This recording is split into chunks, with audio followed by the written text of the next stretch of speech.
y compris par les droits de l'homme. Ou bien on définit la démocratie comme espace de discussion entre citoyens, les droits de l'homme définissant les conditions du débat, et donc les droits de l'homme sont, comme Olivier Beau vient de le rappeler pour la liberté d'expression, nécessaires à la démocratie.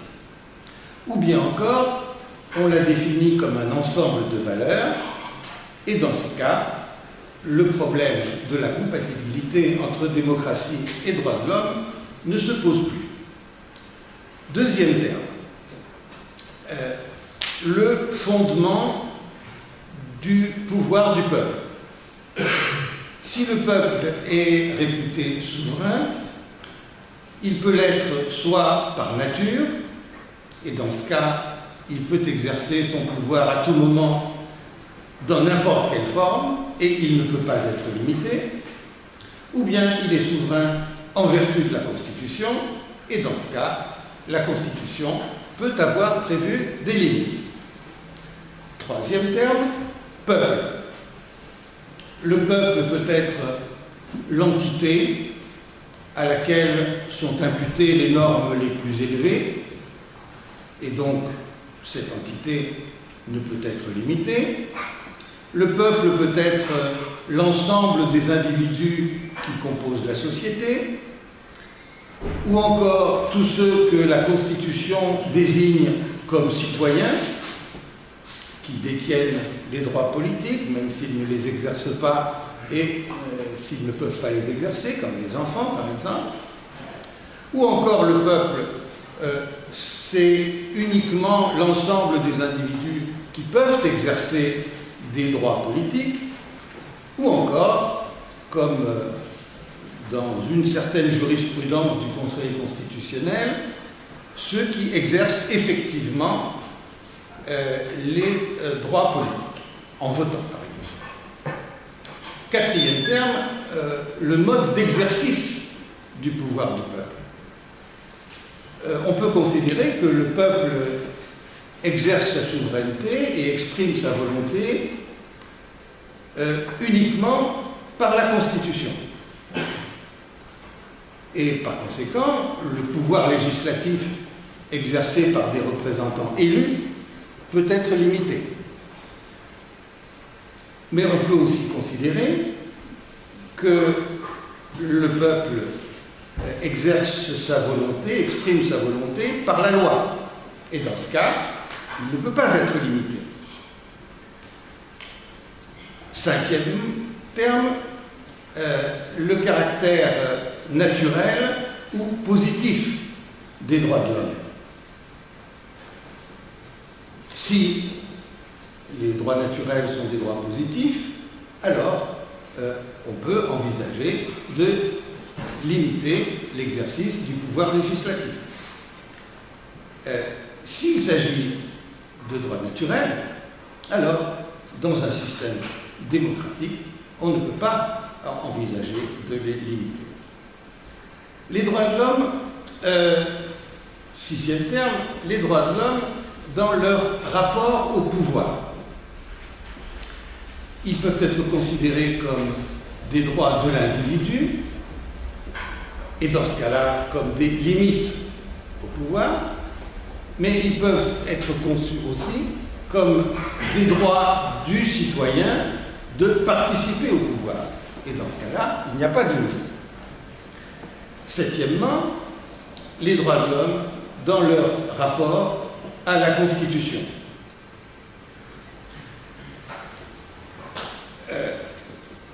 Le pouvoir du peuple peut être considéré comme limité par rapport par la Constitution seule, et dans ce cas-là, il n'y a pas de conflit entre droits de l'homme et démocratie, ou le pouvoir du peuple peut être considéré comme limité par rapport aux droits de l'homme, et naturellement, là, le conflit se pose. Aujourd'hui, et je vais être obligé, naturellement, de simplifier le propos et de me limiter à un problème seulement, mais je serai amené tout de même à faire intervenir certaines de ces variables. Aujourd'hui, le problème se pose chez les constitutionnalistes, aussi bien aux États-Unis qu'en France, dans des termes relativement simples. Si les droits de l'homme sont garantis par la Constitution et si la loi ne peut y déroger, est-ce que ça ne signifie pas que le législateur n'est pas souverain? Et si le législateur, c'est le peuple, ne faut-il pas en conclure que c'est le peuple qui n'est pas souverain?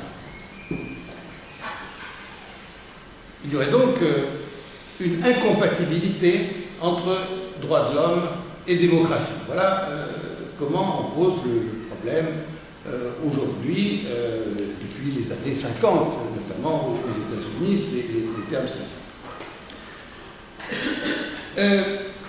On tente de le résoudre de plusieurs manières. Ou bien on affirme que le peuple est souverain, mais que le peuple s'exprime non pas par la loi, mais par la Constitution.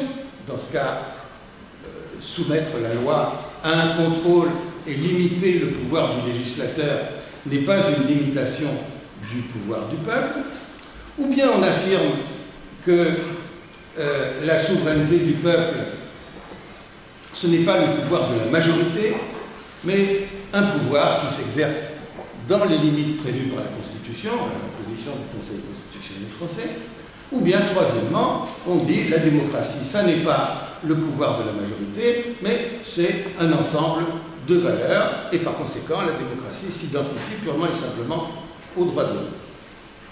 Bon, ces positions ont leur faiblesse, je n'ai pas le temps d'en parler maintenant, mais comme le problème paraît inextricable, on est en effet tenté de se reporter à l'époque des révolutions d'Amérique et de France pour comprendre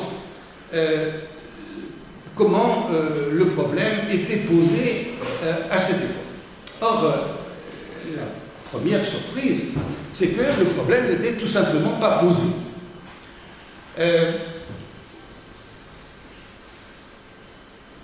Et la question que je voudrais traiter, moi, aujourd'hui, c'est pourquoi, à l'époque des révolutions d'Amérique et de France, le problème de la compatibilité entre droits de l'homme et démocratie ne se posait tout simplement pas. Et on peut chercher la clé de cette énigme dans deux directions. Les révolutionnaires, comme on l'a rappelé tout à l'heure à plusieurs reprises, n'entendaient pas fonder une démocratie. Et d'autre part, leur conception des droits de l'homme ne les poussait pas à considérer que le problème pouvait se poser. Donc, d'abord, la démocratie. Bon, il est clair que le problème de la conciliation entre droits de l'homme et démocratie ne se pose qu'à des hommes qui considèrent que la démocratie est une forme de gouvernement souhaitable. Or, cette opinion de la démocratie est une opinion qui est rare. Aux États-Unis, la plupart sont hostiles à la démocratie. En France, certains sont démocrates, mais on verra qu'en réalité, la conception que l'on a de la démocratie est très proche de l'opinion qu'on a, l'opinion négative qu'on a sur la démocratie aux États-Unis. Alors, aux États-Unis,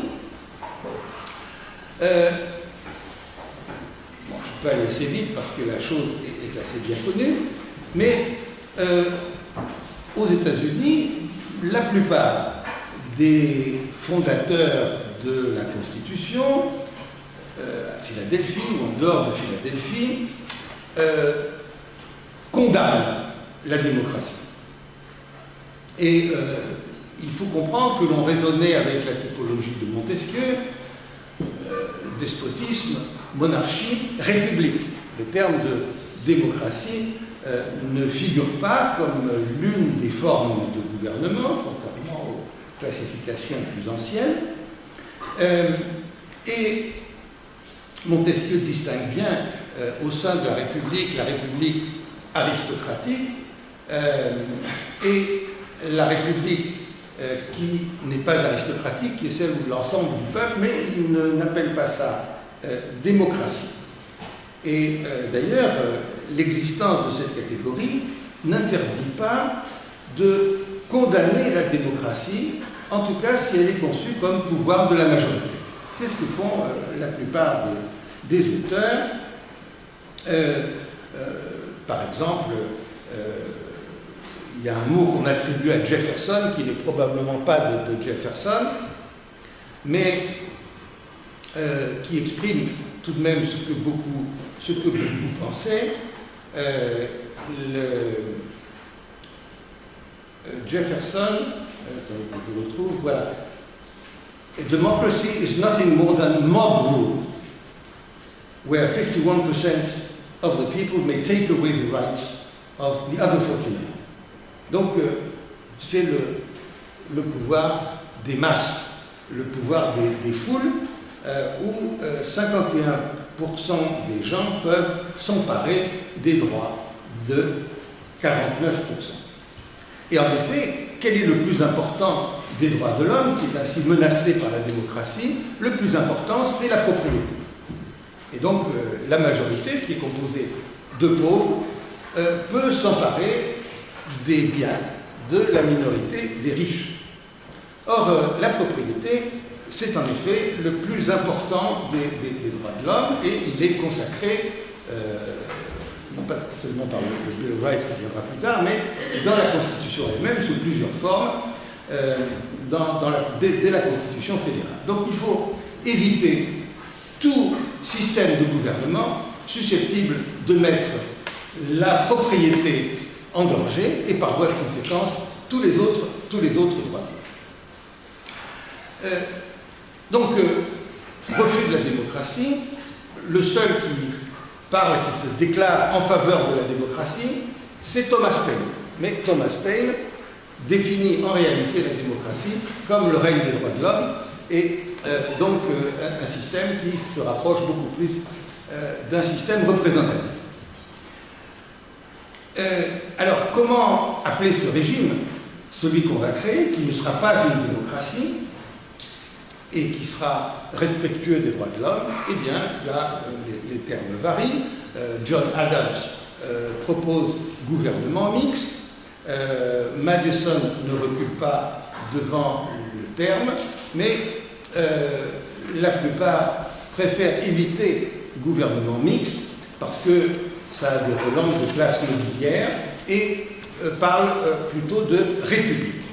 Donc on a une république qui n'est pas une démocratie.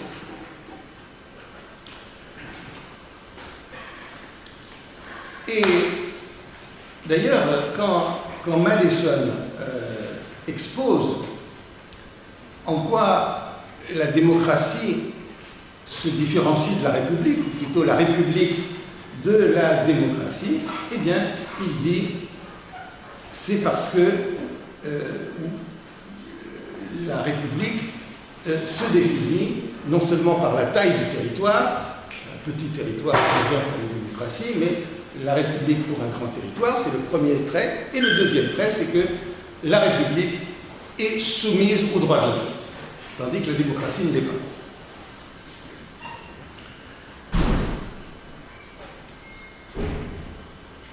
Et un système républicain est un système dans lequel ce n'est pas la volonté des citoyens qui l'emporte, mais la volonté des représentants du peuple. Et il dit, il sera possible que la voix publique exprimée par les représentants du peuple soit plus d'accord avec le bien public que si elle était exprimée par le peuple lui-même, assemblé pour cet objet. Donc, le système représentatif est un système qui n'est pas la démocratie, mais qui est un système dans lequel les représentants sont présumés exprimer, non pas la volonté du peuple, mais le bien public. Et on voit ici le rapprochement avec la formule de l'article 6 de la Déclaration des droits de l'homme de 1789, la loi expression de la volonté générale. De la même façon, c'est une présomption. Mais en même temps, on s'aperçoit aussi que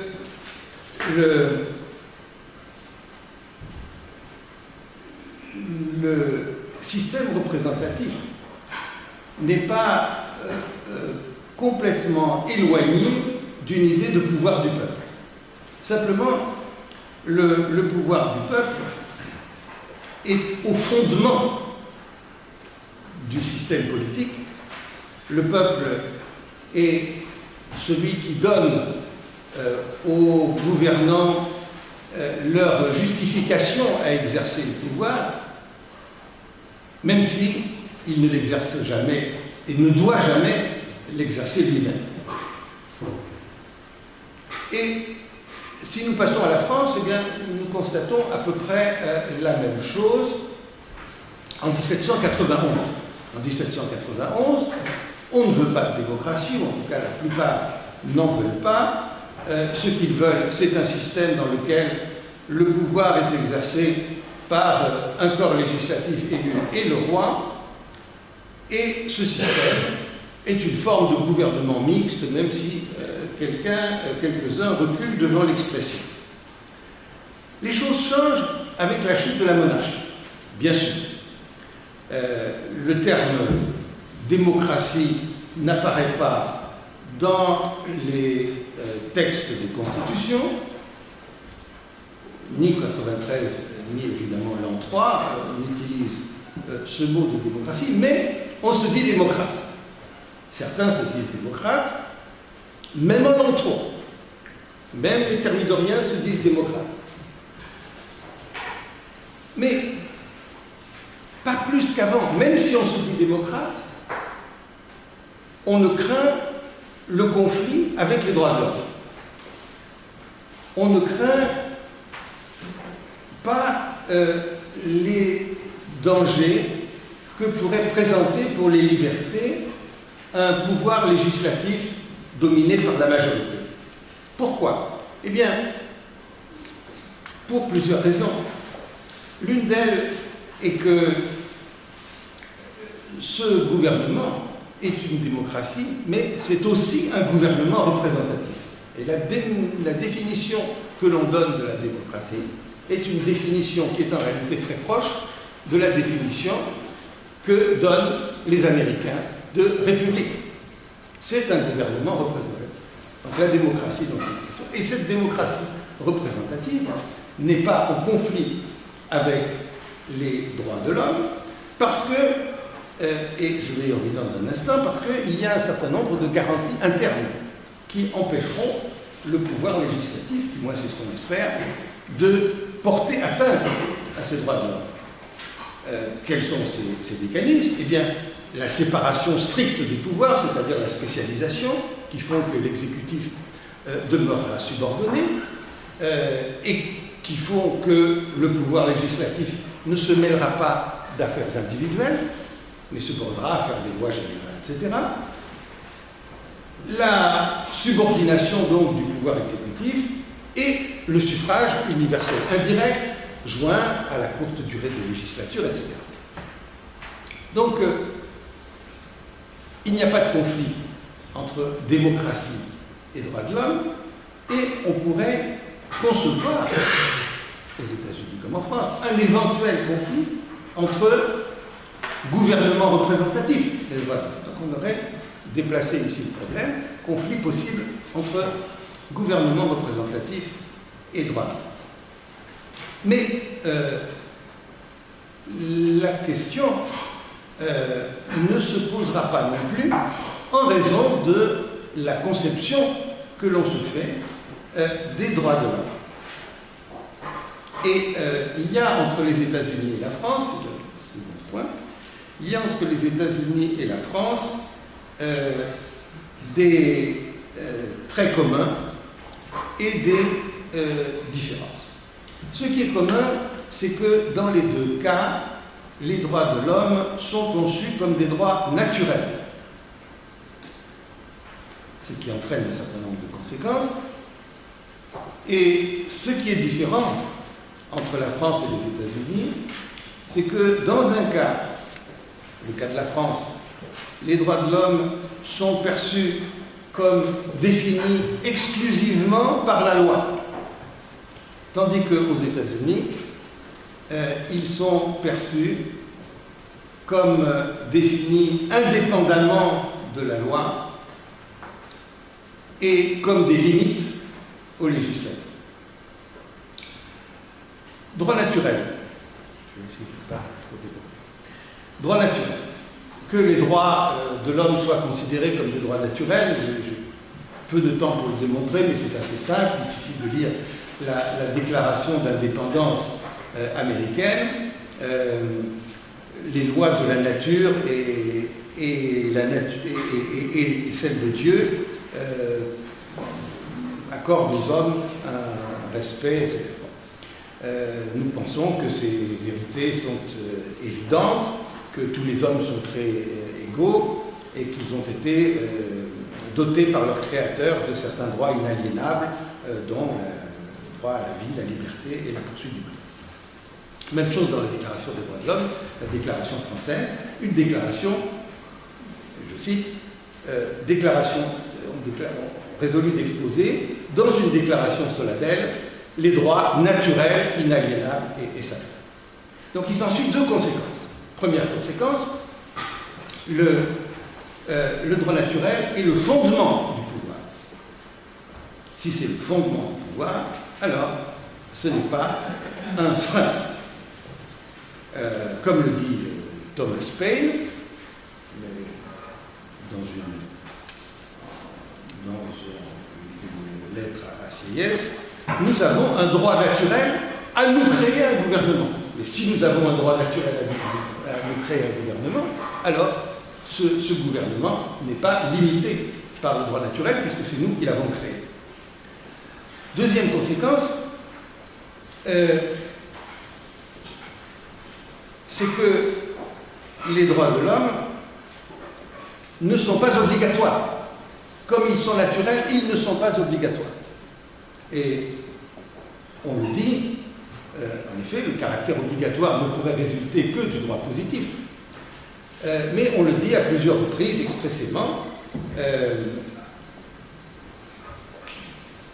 Par exemple, c'est un exemple parmi d'autres, Boissy d'Anglas, dans son fameux rapport à la Convention nationale sur le projet de constitution préparé par la Commission des 11 en 1795, cette déclaration, dit-il, n'est pas une loi. Et il est bon de le répéter, c'est le préambule de toute constitution libre et juste, c'est le guide des législateurs, ce n'est pas une loi. Et le propos sera repris un peu plus tard par Miaille, par Lanjuinet, par Merlin. Une déclaration des droits est une déclaration de principe. Et cela revient à plusieurs. Donc c'est un exposé de principes, et les principes, ici, ce sont des propositions premières qui s'imposent parce qu'elles sont vraies, et non pas des prescriptions.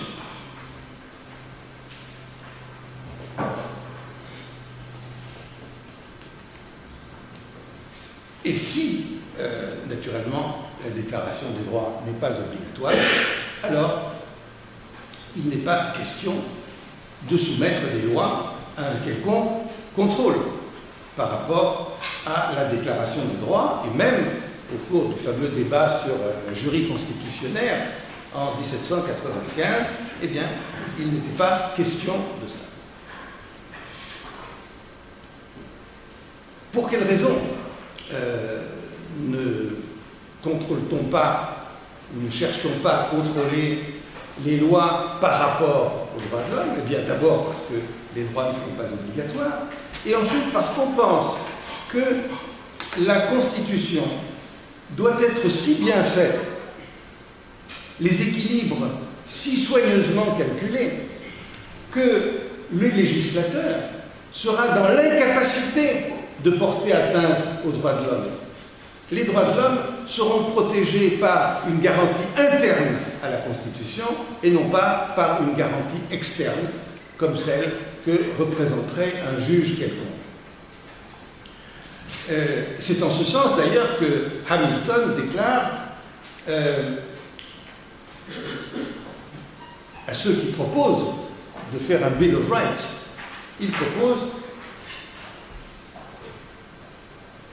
la Constitution est en elle-même, dans n'importe quel sens de ce terme, et pour tout usage, un véritable Bill of Rights. C'est la Constitution qui est un Bill of Rights, et on n'a pas besoin d'un Bill of Rights, et naturellement pas d'une garantie à côté, c'est l'organisation de la Constitution qui garantit les droits. Alors, voilà ce qui est commun aux États-Unis et à la France. Ce qui change entre les États-Unis et la France, et ce qui explique dans une certaine mesure l'évolution ultérieure, je ne parle pas de la période révolutionnaire, mais des germes de l'évolution que l'on connaîtra surtout à la fin du XIXe siècle, c'est que aux États-Unis, les libertés et les droits sont des droits contre l'État. Contre l'État, et on voit encore ça aujourd'hui dans les discussions autour du Tea Party et des libertariens, c'est l'État qui représente un danger. Et donc les droits de l'homme sont un rempart contre les empiétements de l'État. Et donc le Bill of Rights doit être considéré aux États-Unis comme des limites, et on peut estimer que le juge va sanctionner les violations des comportements par lesquels le législateur a franchi ses limites. Notons tout de même que l'évolution a été très lente. La Cour suprême n'a sanctionné des lois pour violation du Bill of Rights que très tard. Marbury versus Madison, c'est autre chose. En France, au contraire. En France, on est toujours frappé, quand on lit la déclaration, par le nombre de références à la loi. La liberté s'exerce dans les limites prévues par la loi, etc., etc. Ce qui veut dire que la loi n'est pas ici extérieure au droit. La loi, c'est le moyen de définir les droits de l'homme, où les droits de l'homme n'ont pas d'autre signification, d'autre contenu que celui qui est défini par la loi. Et avec cette vision des choses, évidemment, les droits de l'homme se concilient par hypothèse et par